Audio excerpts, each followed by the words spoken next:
Je crois avoir pu localiser le tombeau de Cléopâtre dans un temple abandonné à l'ouest d'Alexandrie. Pendant 2000 ans, les historiens s'accordaient sur un point: le tombeau de Cléopâtre avait disparu sous les flots. On le croyait perdu, à jamais englouti par les séismes et les marées. Ils se trompaient. Au plus profond du désert égyptien, loin des regards des archéologues, on découvert un mur de roches massives qui n'aurait pas dû se trouver là. En brisant le sceau, ils n'ont pas seulement trouvé des ossements, ils ont mis au jour un détail précis et impossible gravé dans la pierre qui contredit tous les écrits de Romains. Ce détail laisse penser que la reine n'a pas seulement dissimulé sa dépouille. Elle a caché un secret qui bouleverse l'histoire. Le tunnel qui a tout changé. Voici le topo. L'archéologie est généralement un travail de longue haleine. On enlève la poussière, on trouve un fragment de poterie et on rédige un rapport. Mais parfois, le désert révèle quelque chose qui stupéfie tout le monde. C'est précisément ce qui s'est passé fin 2022. Une équipe travaillant à l'ouest d'Alexandrie, sur le site de Taposius Magna, ne cherchait pas seulement de la poterie. Ils étaient à la recherche du plus grand trésor de l'égyptologie. Et ils ont découvert ce que les ingénieurs qualifient de miracle géométrique. Enfouis à 13 mètres sous les ruines du temple, ils ont mis au jour un vide. Ce n'était pas une grotte, mais un tunnel. Et ce tunnel est colossal. Il s'agit d'un passage creusé dans la roche calcaire et qui s'étend sur plus de 1280 mètres, soit près d'1,5 km, haut de près de 2 mètres, parfaitement horizontal. Il est la réplique du célèbre tunnel d'Ophos en Grèce, considéré comme l'un des plus grands exploits d'ingénierie du monde antique. Mais voici le plus étonnant. Ce tunnel n'a pas été construit pour l'adduction d'eau ni pour l'exploitation minière. Il a été construit pour mener à un endroit précis. Les parois sont lisses. La précision est terrifiante. Et à mesure que l'équipe s'enfonçait dans le monde souterrain, l'atmosphère changea. Elle n'était plus seulement viciée. L'humidité y était saturée.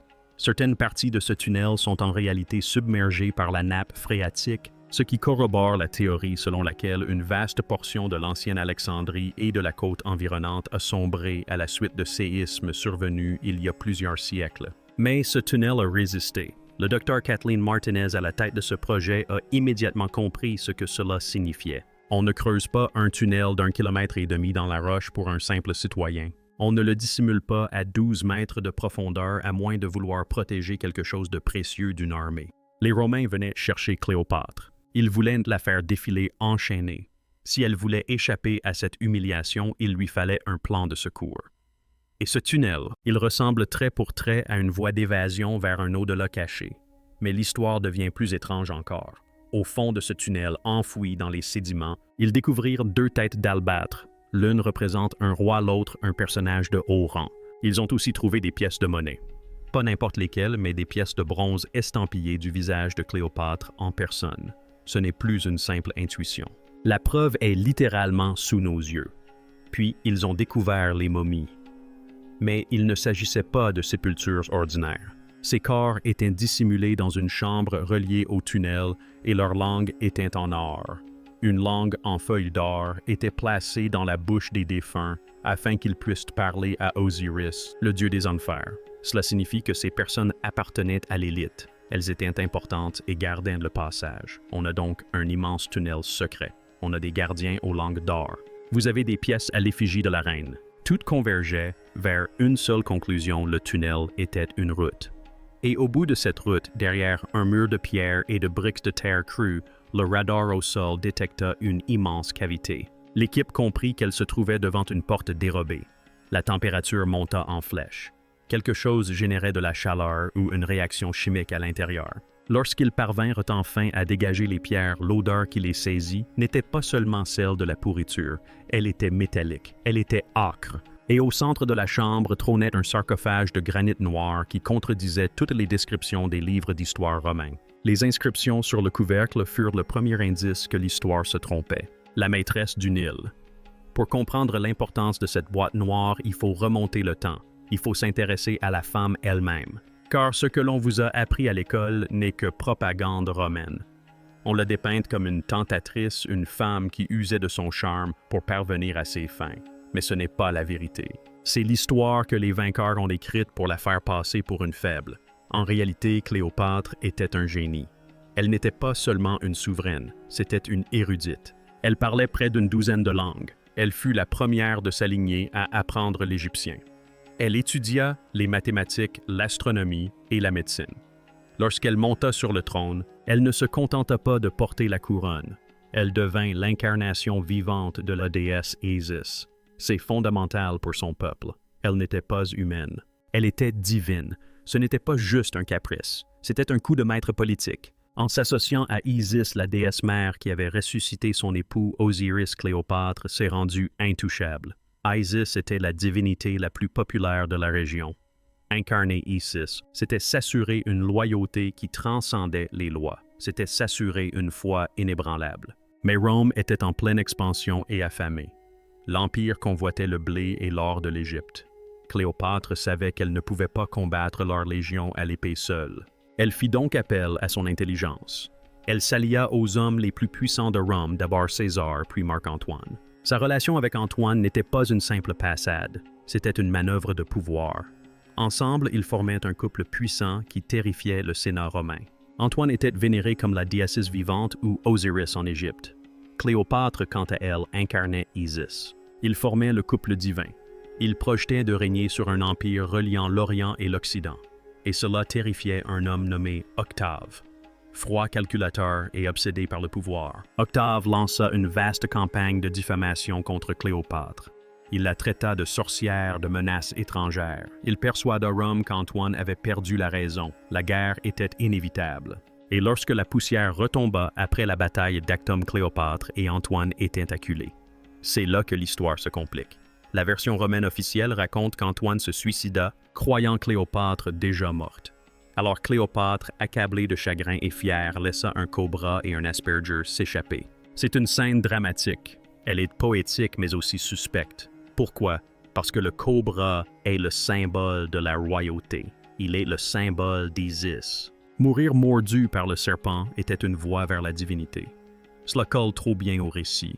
Octavian la voulait morte, mais il ne pouvait pas passer pour le meurtrier d'une femme. L'histoire du suicide était donc commode. Mais ce que la plupart des gens ignorent, c'est que Cléopâtre préparait sa disparition depuis longtemps. Elle savait qu'Octavian ne lui accorderait jamais une sépulture digne. Il voulait l'effacer de la mémoire collective. Si elle laissait son corps à Alexandrie dans le mausolée royal, Octavian l'aurait pillé. Il aurait tué sa mère pour l'empêcher de devenir une martyre. Elle avait donc besoin d'un plan B. Il lui fallait un lieu sacré caché et protégé par les dieux. Un lieu où les Romains n'oseraient pas chercher un lieu qu'ils ne pourraient pas trouver. Il lui fallait un temple dédié à Osiris. Et c'est pourquoi Taposiris Magna est la clé. Elle n'a pas seulement caché son corps. Elle a caché son héritage dans le seul lieu que Rome ne pouvait atteindre, le Temple des Morts. Voici le docteur Kathleen Martinez. Ce n'est pas une universitaire poussiéreuse comme les autres. Elle était...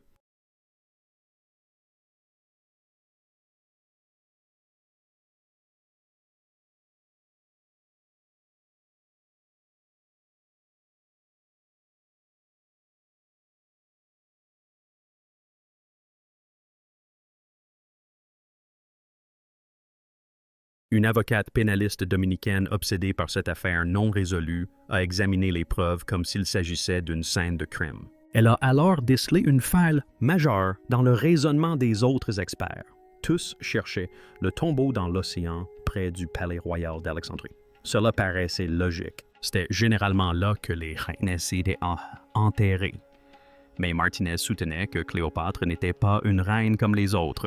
Elle était en guerre. C'était une déesse. Elle ne voulait pas être découverte par ses ennemis. Martinez a émis l'hypothèse que Cléopâtre choisirait Taposiris Magna. Taposiris Magnus se situe à environ 50 km à l'ouest d'Alexandrie. C'est un ancien temple en ruine dédié à Osiris. Pendant des décennies, les archéologues l'ont ignoré. Ils pensaient que c'était inachevé, juste un tas de pierres. Quand Martinez a annoncé aux autorités égyptiennes qu'elle voulait y creuser, on l'a prise pour une folle. On lui avait donné 2 mois pour trouver quelque chose. 2 mois seulement. Mais elle savait ce qu'elle cherchait. Elle savait que si Cléopâtre était l'incarnation d'Isis, elle aurait souhaité être enterrée dans un temple d'Osiris. Le nom Taposiris Magna signifie littéralement le tombeau d'Osiris. C'était parfait. Alors, elle se mit à creuser et presque aussitôt, elle prouva aux sceptiques qu'ils avaient tort. Elle ne trouva pas seulement des pierres. Elle découvrit des vestiges de fondation qui attestaient que le temple avait été construit par les ancêtres de Cléopâtre. Elle trouva des pièces de monnaie. Elle découvrit un magnifique buste de Cléopâtre. Elle découvrit un masque qui ressemblait étrangement à celui de Marc-Antoine. Mais la véritable révélation fut la géographie. La zone autour du temple est un quadrillage de calcaire. Le terrain y est accidenté. Mais Martinez remarqua que le sol n'était pas stable partout. Il y avait des puits, des dolines, et une étrange légende circulait parmi les habitants à propos de tunnels menant à la mer. Plus elle creusait profondément, plus le temple ressemblait à une forteresse pour les morts. Ils découvrirent un cimetière à l'extérieur des murs du temple, mais ce n'était pas un cimetière paysan. Les momies étaient enterrées face au temple. C'est une histoire extraordinaire. Dans l'Égypte antique, on souhaitait être enterré près d'une personne puissante, un roi ou un dieu, pour bénéficier de sa protection. Le fait que tous ces nobles soient enterrés face au temple signifiait qu'une personne de grande importance y reposait. Puis arrivèrent les données radar. Le géoradar révéla des anomalies distinctes des vides, des cavités, des lignes ressemblant à des couloirs. Mais le désert avait bougé. Des séismes avaient fissuré le calcaire. La nappe phréatique était remontée. C'était un véritable chaos. Creuser là était dangereux, mais Martinez était infatigable. Elle trouva le tunnel dont nous avions parlé. Elle trouva les langues dorées, puis la zone que le radar ne parvenait pas à pénétrer. Une zone de forte densité, protégée par ce qui semblait être une barrière artificielle. Oh. Ce n'était pas un simple trou dans le sol, c'était une chambre forte, Et lorsqu'ils percèrent enfin la paroi extérieure de cette chambre secrète, l'air qui s'en échappa n'avait pas été respiré par un être humain depuis les débuts de l'Empire romain. Mais la chambre n'était pas vide et le silence allait bientôt être rompu. L'alerte au métal liquide. Revenons à cet instant dans la chambre. L'équipe est là, la poussière tourbillonnant sous les faisceaux des lampes torches. Au centre se dresse cet immense sarcophage de granit noir. Il est gigantesque. Taillé dans un seul bloc de pierre. Son poli est si parfait qu'il semble mouillé, mais quelque chose cloche. Le sarcophage n'est pas simplement scellé avec du mortier. L'analyse du joint révèle des traces d'autre chose du plomb. Sous le couvercle, les capteurs détectent un liquide. Dans la Chine antique, il arrivait que les empereurs soient enterrés avec des rivières de mercure. C'était rare, dangereux et coûteux. En Égypte, c'était presque impensable. Mais ici, les mesures étaient alarmantes. Pourquoi entourer un corps de métal liquide toxique? 2 raisons l'expliquent. La première, la conservation. La seconde, la protection. Le mercure est mortel. Si un pilleur de tombes tentait de forcer le couvercle, il serait empoisonné instantanément. C'était un piège. Un rempart biologique conçu pour empêcher toute intrusion. L'équipe devait faire preuve d'une extrême prudence. Impossible de l'ouvrir de force. Ils ont utilisé des endoscopes, de minuscules caméras serpentant à travers des fissures microscopiques du joint. Ce qu'ils ont vu sur l'écran les a glacés d'effroi. À l'intérieur du sarcophage flottant dans un mélange de résine et de cet étrange fluide métallique se trouvaient 2 figures, non pas une, mais 2. Elles étaient enveloppées dans du lin noirci par le temps, mais l'or en dessous était indéniable. L'une était plus petite, une femme.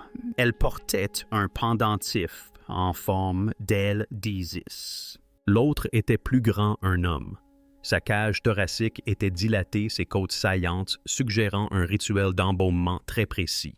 Entre eux reposait un cylindre de bronze. Gravé de spirales et de serpents, il s'agissait d'un étui à parchemin, mais il était scellé, le détail qui contredit tous les récits anciens et leur position. L'histoire romaine rapporte qu'Antoine mourut le premier et fut enterré. Cléopâtre mourut plus tard et fut inhumée à ses côtés. Mais l'examen médico-légal du corps suggère qu'ils ont été préparés ensemble, au même moment. Cela contredit la chronologie de l'automutilation. Cela implique un rituel, un pacte. Cela laisse penser qu'Antoine ne s'est peut-être pas simplement jeté sur son épée. Peut-être, qui sait, ont-ils pris ensemble un élixir, une concoction préparée par le prêtre du temple pour les suspendre dans le temps, les préserver, les faire passer dans l'autre vie en tant que Dieu. Et puis, il y a l'inscription à l'intérieur du couvercle visible uniquement grâce à la minuscule caméra. Ce n'était pas une prière ordinaire. C'était une malédiction, mais pas la malédiction de la momie, comme dans les films hollywoodiens. C'était un décret légal. Le texte désignait les occupants non comme des mortels, mais comme des manifestations de l'horizon. Cela change tout. Cela signifie que les prêtres de Taposiris Magna étaient complices. Ils ont aidé à cacher la reine. Ils ont construit le tunnel. Ils ont scellé la pièce avec du mercure. Ils ont créé une capsule capable de survivre à la purge romaine. Mais c'est là que l'horreur se révèle. Derrière le sarcophage se trouvait une autre ouverture, un tunnel plus petit et plus sombre menant à une pièce circulaire. Et ce qui s'y trouvait n'était pas un trésor. C'était une collection de gardiens qui n'auraient jamais dû être vus. Le véritable secret ne résidait pas dans les corps. C'était ce qui les observait. Un avertissement gravé dans l'os. L'équipe rampa dans la dernière chambre. L'air y était sec électrique. Les murs circulaires étaient creusés dans la pierre des 36 élèves, 36 niches, et dans chacune d'elles reposait un crâne humain. Mais il ne s'agissait pas de simples têtes tranchées. Elles étaient propres polies, recouvertes d'une fine poussière d'or. Disposées en un cercle parfait, elles étaient toutes tournées vers un piédestal central. C'est ce détail qui défie les récits. Aucun historien romain n'a jamais mentionné de cercle rituel. Aucun récit de la mort de Cléopâtre ne fait mention de sacrifice humain ni de crâne gardien. Il s'agit de quelque chose de plus ancien, de plus sombre. Le nombre 36 est significatif. En astrologie égyptienne, il existe 36 diacres des groupes d'étoiles qui se lèvent et se couchent en influençant le destin des pharaons. Ces crânes n'étaient pas de simples ossements. Ils représentaient les étoiles. Et l'île Stésiquette, c'est d'une corde céleste faite de restes humains. Les squelettes centrales étaient vides, mais elles présentaient des rainures, de profondes rainures en spirale. On aurait dit qu'un objet était destiné à y être placé. Peut-être le cylindre de bronze trouvé dans le sarcophage. Le docteur Martinez a remarqué que l'acoustique de cette pièce était étrange. Si l'on chuchotait d'un côté, le son était amplifié et frappait violemment le socle central. C'était une chambre acoustique. Certains théoriciens pensent que les prêtres de l'Antiquité utilisaient la résonance sonore pour induire des états de transe, voire pour dynamiser les rituels. La vibration ressentie par l'équipe plus tôt, cette pulsation rythmique. Il se pourrait que la géologie du tunnel amplifie les vibrations naturelles de la Terre à travers cette pièce circulaire. Le tombeau tout entier a été construit comme un immense haut-parleur conçu pour diffuser une fréquence, peut-être une prière, peut-être un avertissement à jamais. La présence de ces crânes suggère que la mort de Cléopâtre n'était pas un suicide solitaire. C'était un événement orchestré à grande échelle. Ces 36 personnes, qui étaient-elles? Serviteurs prêtres, ils sont morts pour la protéger. Ils ont participé à la transition. Il s'agissait de funérailles nationales organisées dans le plus grand secret, alors que les Romains la traquaient à quelques kilomètres de là. Le dévouement est terrifiant. Il témoigne d'une loyauté qu'Octevène n'a pu briser. Il prouve que la religion égyptienne ne s'est pas seulement éteinte, mais qu'elle est entrée dans la clandestinité au sens propre du terme. L'équipe a également trouvé des traces de résine de lotus bleu sur les crânes. Le lotus bleu était un narcotique léger, une substance psychédélique utilisée lors de rituels pour voir les dieux. Cela laisse supposer que ces gardiens sont allés volontairement à la mort dans un état de transe croyant protéger Isis vivante. C'est une scène d'une dévotion à la fois belle et horrible. Et cela prouve que l'histoire officielle d'une reine effrayée tenant un serpent est une pure invention. C'était une reine qui régnait sur son peuple même après sa mort. Elle avait ordonné à une armée de morts de veiller sur son sommeil. Mais si c'est là le tombeau, pourquoi le monde n'a-t-il pas encore vu les corps, l'histoire réécrite? Comble de l'ironie. Nous savons où se trouve le tunnel. Nous savons précisément où se situe la chambre. Nous avons vu l'intérieur du sarcophage grâce à des caméras à fibre optique. Nous avons entrevu la découverte du millénaire. Mais l'ouvrir, réellement exposer les corps à la lumière du jour, voilà un cauchemar géopolitique et scientifique. Commençons par le danger physique. Il ne s'agit pas seulement de déplacer de lourdes roches, mais aussi de leur préservation. Si on expose ces corps à l'air libre après 2-0 ans, ils pourraient se désintégrer en quelques secondes. Nous l'avons déjà constaté. On ouvre un tombeau, l'oxygène frais s'y engouffre et les momies se transforment en poussière noire avant même qu'on ait pu prendre une photo. Mais ce tombeau-ci est différent. Le mélange de mercure le rend infiniment plus complexe. On ne peut pas simplement le vider. Ce sont des tonnes de métal liquide toxique mélangés à des reliques sacrées. Ce sont des déchets dangereux, mais aussi sacrés. Un faux pas, un joint défectueux, et le mercure se répand. Si le niveau de mercure baisse trop vite, la pression change. Le sarcophage pourrait imploser, le plafond pourrait s'effondrer. C'est comme tenter de désamorcer une bombe. Mais cette bombe est faite d'histoires inestimables. Et puis il y a la dimension politique. Il faut bien comprendre les enjeux. Retrouver Cléopâtre est plus important que retrouver Toutankhamon. C'est plus important que le naufrage du Titanic. Toutankhamon était un jeune roi. Il mourut prématurément. Son règne fut bref. Cléopâtre, elle est une légende. Elle a façonné l'Empire romain. Elle fut la dernière pharaon. Sa découverte engendrerait un essor touristique sans précédent en Égypte. On en parle de milliards de dollars. Mais cela déclencherait aussi une guerre des mots. Chacun revendique son héritage. Était-elle grecque, égyptienne, africaine? Depuis des siècles, artistes et historiens débattent de ses origines. L'ADN contenu dans ces momies détient la réponse. Il mettrait fin au débat une fois pour toutes. Mais le monde souhaite-t-il vraiment que ce débat soit clos? Certains groupes la revendiquent comme un symbole de la puissance européenne. D'autres la revendiquent comme un symbole de la résilience africaine. Si l'ADN contredit l'une des parties, cela provoque la colère et des réactions hostiles. Certains experts pensent que le gouvernement égyptien est terrifié par les révélations que cet ADN pourrait faire. Alors le gouvernement tergiverse, les archéologues patientent, les avocats plaident et la reine reste inactive. Et c'est seulement à ce moment-là qu'il faut se tourner vers les théories les plus farfelues. Car lorsqu'on contemple un tombeau aussi sophistiqué, on ne peut s'empêcher de se demander, s'agissait-il d'une simple sépulture ou d'un caveau pensons à l'époque? Cléopâtre vécut durant l'incendie de la bibliothèque d'Alexandrie. Elle a vu le plus grand patrimoine de connaissances humaines partir en fumée. C'était une érudite. Elle parlait une douzaine de langues. Elle était chimiste et mathématicienne. Elle savait que son empire s'effondrait. Elle savait que les Romains allaient détruire tout ce qu'elle avait bâti. Allait-elle vraiment laisser brûler les plus grands livres du monde? Allait-elle laisser disparaître avec elle les secrets des anciens? Ou bien avait-elle caché les rouleaux les plus importants dans son tombeau? De nombreux chasseurs de trésors pensent ainsi que le cylindre de bronze placé entre les momies n'est pas qu'un simple texte religieux. Ils pensent qu'il s'agit d'un disque dur de sauvegarde. Ils croient que Cléopâtre a sélectionné les 100 plus beaux rouleaux de la grande bibliothèque des cartes du monde, des remèdes contre les maladies des plans de machines, et les a scellés dans ce cylindre.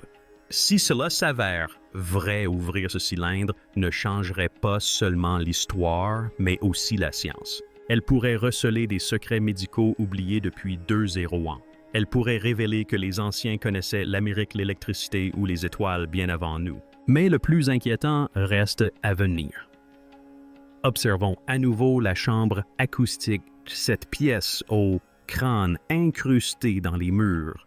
Un tombeau classique est silencieux, un lieu de repos. Or ici, la conception, la forme particulière du dôme, le rythme constant de l'eau, tout cela suggère que cet endroit était destiné à être un lieu d'activité. Des ingénieurs du son ont effectué des simulations sur les dimensions du tunnel et ont fait une découverte troublante. Le tunnel est accordé sur une fréquence spécifique, 19 Hz. C'est ce qu'on appelle la fréquence de la peur. Il s'agit d'une onde sonore imperceptible à l'oreille humaine, mais ressentie par le corps. Elle provoque l'angoisse et des hallucinations. On a l'impression d'être observé. Pourquoi Cléopâtre aurait-elle construit une machine à effrayer? Une théorie farfelue suggère qu'il s'agissait d'une arme psychologique, un piège pour les pilleurs de tombes. Quiconque pénétrait dans le tunnel sans protection adéquate serait frappé par cette vibration de basse fréquence. Paniqué, il verrait des fantômes et s'enfuirait, abandonnant la reine. Et puis, s'il y a le mercure, on suppose qu'il servait à la conservation, à préserver la beauté du corps. Mais les alchimistes de l'Antiquité voyaient le mercure autrement. Pour eux, le mercure n'était pas qu'un simple métal. C'était la prima mater, la matière première, le liquide de la vie. Un groupe marginal de chercheurs pense que le but n'était pas la mort, mais la suspension. Prenons l'exemple de la légende du dieu hindou Shiva, souvent associé au mercure et à la régénération. Les routes commerciales entre l'Égypte et l'Inde étaient ouvertes. Cléopâtre connaissait-elle ces traditions orientales? La théorie est la suivante. Le mercure combiné à l'eau salée contenu dans le cylindre de bronze conducteur crée une sorte de batterie rudimentaire, un champ de stase. Il ne s'agissait pas de momifier le corps pour l'au-delà, mais de le suspendre dans cette vie. On attendait le moment où le monde posséderait la technologie nécessaire pour le réveiller. Cela semble relever de la science-fiction. Cela paraît impossible. Mais lorsqu'on examine la complexité du mécanisme antithéorique, un calculateur grec antique découvert dans une épave de la même époque, on comprend que ces peuples n'étaient pas primitifs. Ils possédaient une technologie que nous redécouvrons à peine. Enfin, il y a la théorie céleste. Nous avons évoqué l'alignement du tunnel avec les étoiles. Or, de nouvelles données radar montrent qu'il ne s'aligne pas sur n'importe quelle étoile. Il pointe vers l'endroit où une supernova est apparue dans le ciel quelques années seulement avant la naissance de Cléopâtre. Certains théoriciens pensent que le cylindre contient des données astronomiques, non seulement des cartes, mais un avertissement. Le prêtre égyptien antique aurait-il prédit un cataclysme, l'impact d'une comète, un bouleversement solaire? Peut-être Cléopâtre ne s'est-elle pas cachée sous terre uniquement pour échapper aux Romains? Peut-être s'est-elle cachée sous terre pour échapper à autre chose, quelque chose venu du ciel. Et peut-être qui sait, ce cylindre de bronze nous révélera-t-il la date de son retour. En ce moment même, les archéologues consolident le tunnel. Ils y injectent du béton pour éviter l'effondrement. Ils colmatent les infiltrations d'eau. Ils se préparent au jour où ils pourront enfin rouvrir la pièce. Mais d'ici là, la reine attend. Songez à son intelligence. De son vivant, elle a surpassé les Romains. Elle a séduit les hommes les plus puissants de la terre. Et maintenant, même après sa mort, elle nous a surpassés. Elle s'est cachée dans l'ombre pendant 2 millénaires. Elle a tissé un puzzle si complexe que même avec nos satellites, nos robots et nos radars de pénétration de sol, nous sommes paralysés. Elle nous contraint à attendre à ces conditions. Elle nous oblige à respecter ses limites. Elle est toujours la reine et nous ne sommes que des invités à ses portes. La découverte de Taposiris Magna prouve une chose avant tout. L'histoire est généralement écrite par les vainqueurs. Les Romains ont écrit les livres d'histoire. Ils l'ont traité de criminel. Ils l'ont traité de séductrice. Ils ont tenté de l'effacer. Mais la vérité est étouffée par les plus rusés. Cléopâtre n'est pas simplement morte. Elle s'était préparée. Elle avait tout calculé. Elle avait joué la carte de la patience. Et à nous voir maintenant désemparés en pleine dispute, terrifiés à l'idée d'ouvrir cette porte, il est clair qu'elle a gagné. Alors la prochaine fois que vous entendrez l'histoire du serpent dans le panier de figues, ne vous fiez pas à la version simplifiée. Souvenez-vous du mercure. Souvenez-vous du tunnel. Souvenez-vous des crânes. Et demandez-vous qu'attend-elle vraiment.